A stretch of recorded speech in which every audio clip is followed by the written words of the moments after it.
Have some faith and abundance in yourself. What is it that you can do to contribute and make a difference? Think value creation. That's the game that we're talking about here. Have some faith and abundance in yourself.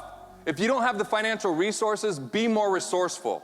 Who do you know? Ask the right questions. Spend time with the right people that uplift you, that stretch you, that create accountability. You invest in yourself by being here. Make sure you're looking at the people that are around you, that you're talking to people, that you've got the questions, that you're finding out what's working for others.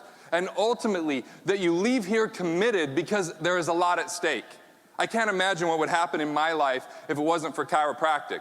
I'm willing to spend whatever money it takes. I have an open checkbook. I mean, Jeff Hayes has me going to Pocatello, Idaho to see Dr. Jason West right now, who joined our program, so that's kind of a nice little benefit. I'm up there getting healthy, getting him financially healthy. But ultimately, get rid of this whole, like, I've got a CPA. That's like saying I have an MD. Does that really mean that you're healthy? It's not, you know, they talk about in health, preventative care, but it's not preventative care, right? It's just, oh, by the way, now we found it and we can cut it out. Versus actually being proactive. Do the same in your finances. Be proactive. Look at what's going on. Compound interest is a good way to separate you from your money and have you wait for the long haul so that when the market's down, they say, hey, it's on sale, buy more. Well, that's a crappy sell because you already bought. And you know when the long haul ends, by the way? You guys know? My peeps in the back? When you die, but then your kids inherit the long haul. The long haul sounds like pushing like a wheelbarrow full of cinder blocks up a hill for the rest of my life. I don't want to be in it for the long haul unless it's something I'm passionate and that delivers purpose. Focus on cash flow. Don't get hooked on products. Get hooked on what is it that you can do to contribute and make a difference. Think value creation. That's the game that we're talking about here.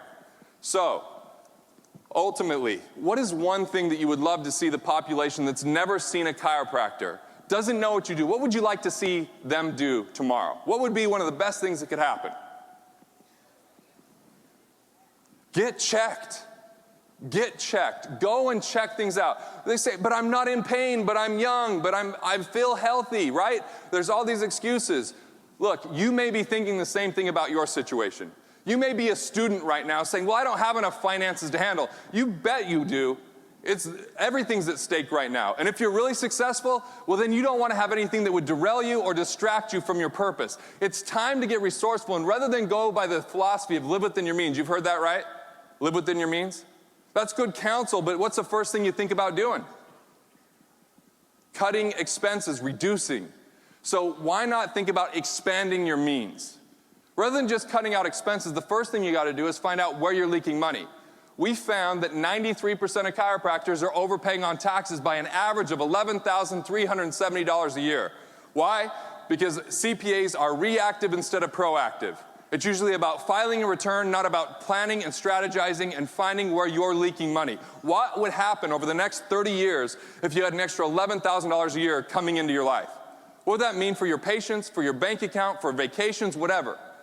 We found that $2,484 per month is being lost in cash flow by not having the best credit score, not knowing how to manage interest rates, and ultimately differentiating expenses.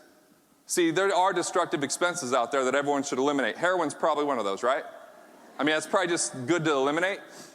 But there's also productive expenses like your education, like the best employees you have, like spending money to put on a health talk. Those are productive expenses. You have to increase those, not decrease those. And most financial people tell you to decrease it because they don't know what you're about and what you're up to as a chiropractor.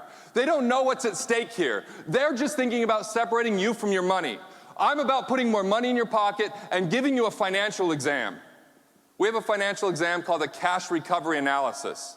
The book's not going to be enough. I'm going to give you a cash recovery analysis. Now, I would probably, if you go to the booth, I would schedule and put it on the schedule because there's a lot of people here and we've kept our team pretty small. And if you've done this cash recovery before April of 2011, you need to do it again because I've totally immersed myself for 6 months in finding out where people are losing and leaking money. And I've got now people in there, they don't have a sales bone in their body in the cash recovery. Their job is doing analysis. If at the end you go, what do I do about this? Then you could learn about our program. But I'm here to deliver value, to invest in you, and to make sure that you're out there to serve in the capacity that you were built to serve in. That's what I'm here for. I thank you. I hope to meet you, shake your hand, sign your book. Have a great one.